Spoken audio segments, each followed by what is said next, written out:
Assalamualaikum warahmatullahi wabarakatuh. Selamat datang di channel saya Ali Berto. Semoga sahabat diberikan kesehatan dan dimudahkan dalam segala urusan. Nah, bagi sahabat yang tertarik pada hal-hal sejarah masa lalu, saya pikir hal ini tidak boleh dilewatkan. Pada tayangan kali ini yang berjudul Bukit Tinggi Sekitarnya dengan Jejak Peninggalan Masa Belanda dan Jepang, yang mana ulasannya akan dibagi dalam beberapa episode, di mana kita akan coba tapak tilas sejarah masa lalu melalui jejak peninggalan yang ditinggalkan. Pada episode kali ini kita akan mengulas 3 jejak peninggalan masa kolonial Belanda, yaitu jam gadang yang merupakan ikon kota Bukit Tinggi, dan 2 objek yang hampir luput dari perhatian banyak orang, yaitu eks penjara Bukit Tinggi dan Brievenbus atau bis surat. Bagi sahabat yang baru menemukan channel ini, mohon dukungannya dengan mengklik tombol subscribe agar channel ini terus berkembang, dan tidak lupa pula mengklik tombol loncengnya agar tidak ketinggalan tayangan di channel ini. Jejak peninggalan pertama zaman kolonial Belanda yang akan kita ulas adalah jam gadang. Objek yang merupakan kebanggaan masyarakat Minang ini terdaftar dalam Cagar Budaya Nasional pada tahun 2010 melalui Peraturan Menteri Kebudayaan dan Pariwisata. Jam gadang dalam bahasa Indonesia berarti jam besar, adalah menara yang memiliki jam dengan ukuran yang besar di 4 sisinya. Jam gadang memiliki diameter 80 cm dengan denah dasar 13 kali 4 meter dengan tinggi mencapai 26 meter. Ukurannya yang tidak lazim itulah maka menara jam ini disebut sebagai jam gadang. Menara jam ini berdiri di tengah Taman Sabai dan Aluh yang dianggap sebagai patokan titik sentral atau titik nol kota Bukit Tinggi. Konstruksinya tidak menggunakan rangka logam dan semen, tapi menggunakan campuran batu kapur, putih telur, dan pasir. Jam gadang dibangun pada tahun 1926 yang dirancang oleh seorang arsitek yang bernama Yazid Rajo Mangkuto, dan pelaksana pembangunan adalah Haji Moran dengan mandornya Sultan Gigi Ameh. Jamnya merupakan hadiah dari Ratu Belanda Wilhelmina. Jam tersebut didatangkan langsung dari Rotterdam, Belanda melalui pelabuhan Teluk Bayur. Mesin yang digunakan ini merupakan barang langka yang hanya diproduksi 2 unit oleh pabrik Rottmann Recklinghausen, Jerman. Unit kedua yang setipe dengannya hingga kini masih digunakan dalam menara jam legendaris kota London, Inggris, yaitu Big Ben.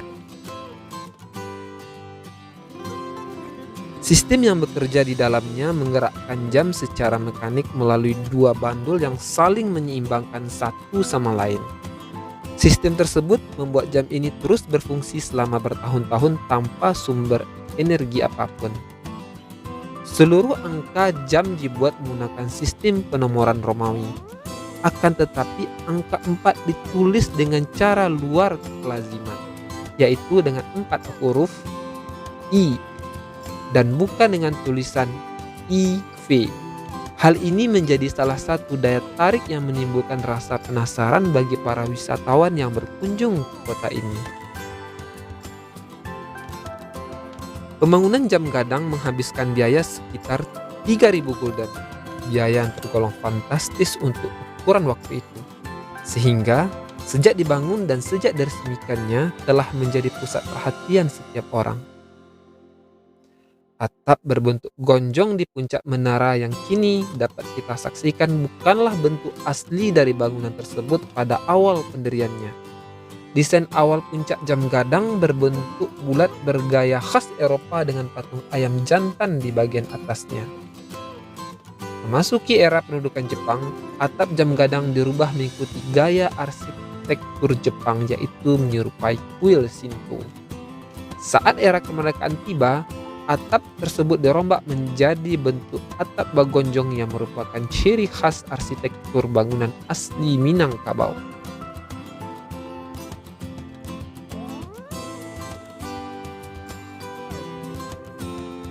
Jejak peninggalan kedua zaman kolonial Belanda yang akan kita ulas adalah eks Lembaga Pemasyarakatan atau Penjara Bukit Tinggi. Lokasi objek bangunan terletak di pusat kota di Jalan Perintis Kemerdekaan yang tidak begitu jauh dari Gerbang Janjang Kudang dan Jam Gadang. Meski berada di pusat keramaian kota, namun terasa terpisah dari keriuhan dunia sekitarnya. Objek ini seperti luput dari ingatan banyak orang, bahkan warga kota Bukit Tinggi itu sendiri.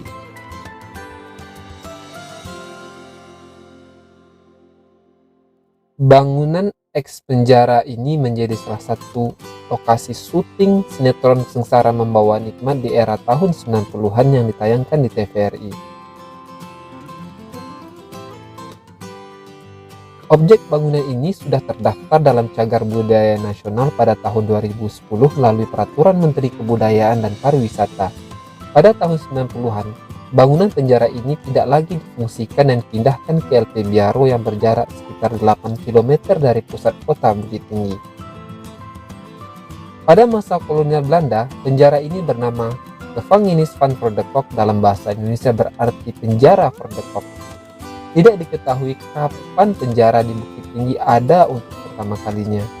Dari laporan tebal yang ditulis Van Aska pada tahun 1840, telah terdapat penjara di kota Suju ini.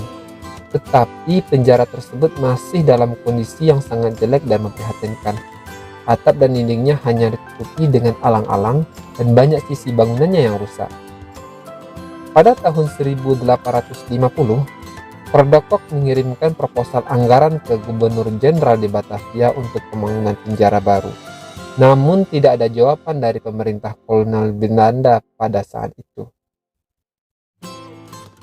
Tahun 1857, proposal baru diajukan lagi. Akan tetapi baru 3 tahun kemudian proposal yang kedua itu mendapat respon dari pemerintah pusat di Batavia. Pada tahun 1860, penjara baru dibangun di Verdekok.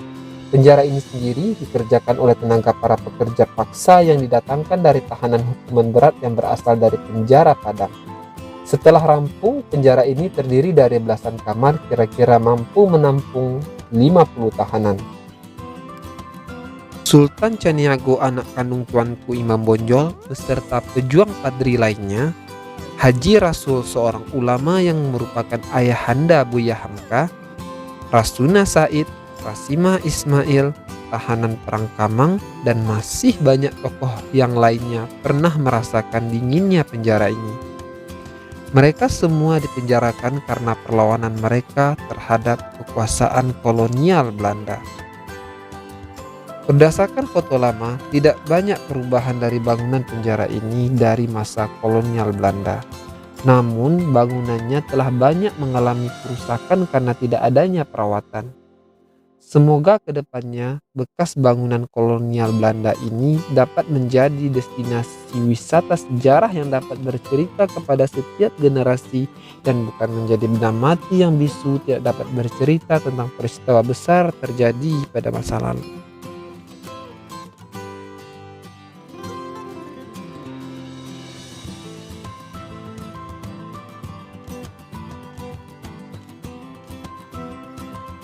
Jejak peninggalan masa kolonial Belanda yang ketiga kita ulas adalah Brievenbus.